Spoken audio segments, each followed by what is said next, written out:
Coach, Bradley Hill, where he's at right now, how much is that kind of a product of his work ethic, or how would you describe his work ethic in the room? I would describe his work ethic as eager, as blue collar, not afraid of scraping his face, meaning he'll stick it in there. Physical guy, and I don't think pain bothers him too much. I think that the growth that has to continue is keep adding to your conditioning or your match conditioning, if you want to be specific.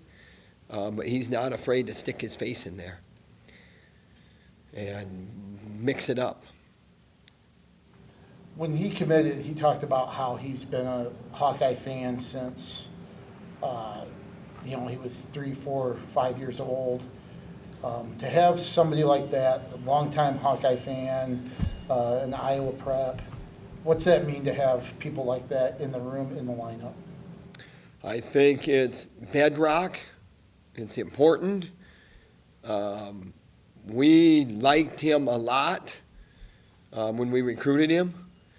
And myself and Morningstar especially had conversations that are pretty private, but he was a priority for us. And the private part of the conversations are that we think this guy can be pretty doggone good. And then, remember, he won a national title after he was a Hawkeye commit. So, and he took down, some guys that were supposed to be better, higher ranked, in a pretty tough weight class. Or at least, it was a deep weight class. And, he was on the outside looking in from maybe the projections or the seeding or whatever. And went through that bracket, won that tournament in Fargo. When did he? So our prediction, or I should say Morningstar, he's a recruiting guru. We liked him early on, and he proved us right last tournament in high school, and then we're relying on him heavily now. I mean, we need him. We need him. How does he really embrace that opportunity? Like I said, he's not afraid to stick his face in there. He's not afraid to go. He's not afraid of the pain. We just gotta keep working on that match conditioning. In that group at heavyweight, there's a number of freshmen, all from the state of Iowa. I mean, what's it say to have about the state of Iowa at high school to have a number of heavyweights that stand out like that? We're focused on the Hawks. I mean, that's a good observation. You're talking Ben Keeter probably, and he's in our room, and you're talking Bradley Hill, and he's in our room. And, Cassiope still has an appeal. He's in our room. I guess when did he kind of, obviously with Cass, but with Bradley, when after that happened, when did he start to stand out a little bit, emerge from that crowd for you? When we were recruiting him, I don't know how much he was being recruited. I don't really care. I know that myself and Morningstar really liked this guy, and we had conversations about it. And we wanted to get him. We went after him.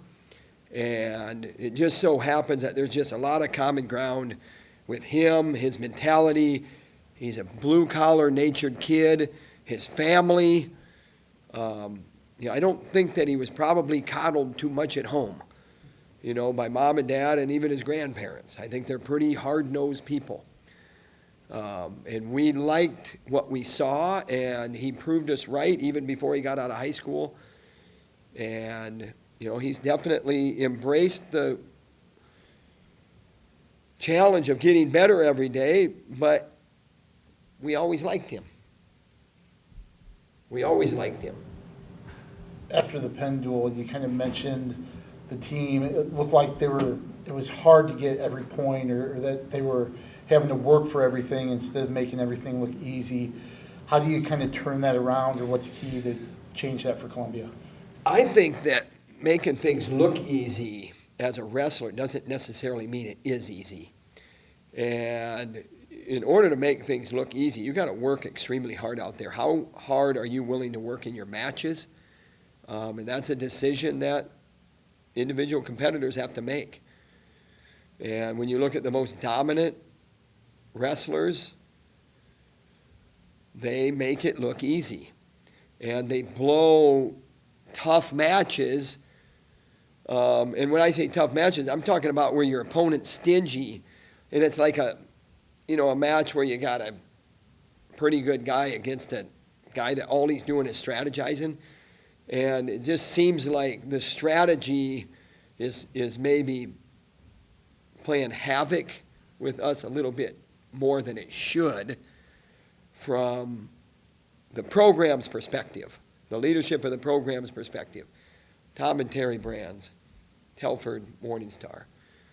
And you got to deal with that by working harder. And you got to get on a roll, and you got to take some risk. But there's a balance there, too. You don't want to be a dum-dum out there. But it doesn't have to be that hard. I mean, every point is hard.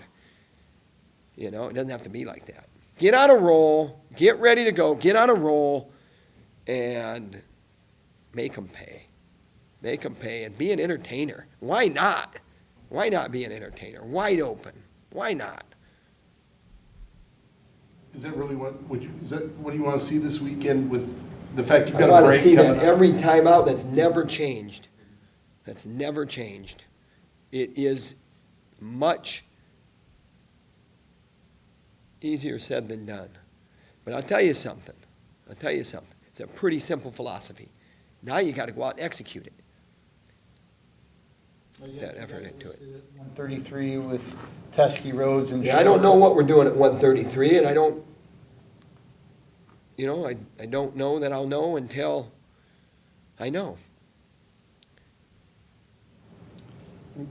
Terry mentioned with Drake a couple weeks ago after that Oregon State loss, he was really accountable for it and going after it. I guess what has his response been in your perspective since that loss? I think Terry speaks very well for the program when he says that, and that's what you go on. He is accountable. He owns it. We love it. We have a good group of guys. Just got to score more points.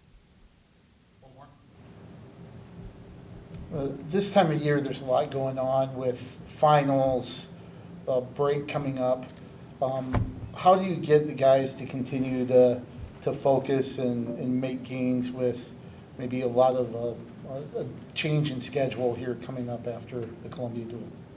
So after, we got a lot going on. There's weight classes that are up for grabs. There's a lot going on with our roster. I mentioned appeals. There's just a lot going on. It's next week is finals week. We have to perform academically. And then I think we're off till maybe the 13th or something, maybe. I'm not sure when classes start, but, we got a lot of work to do. We got a lot of figuring out to do, and we're excited. It's going to be a lot of fun. So you mentioned the appeals. Is there a timeline for that? Do you have? It's any coming idea? up. It's got it, doesn't it? Freaking May 8th is when I found out. Holy smokes alive. Holy smokes alive. Thanks, guys. Thanks. Tom. Thanks.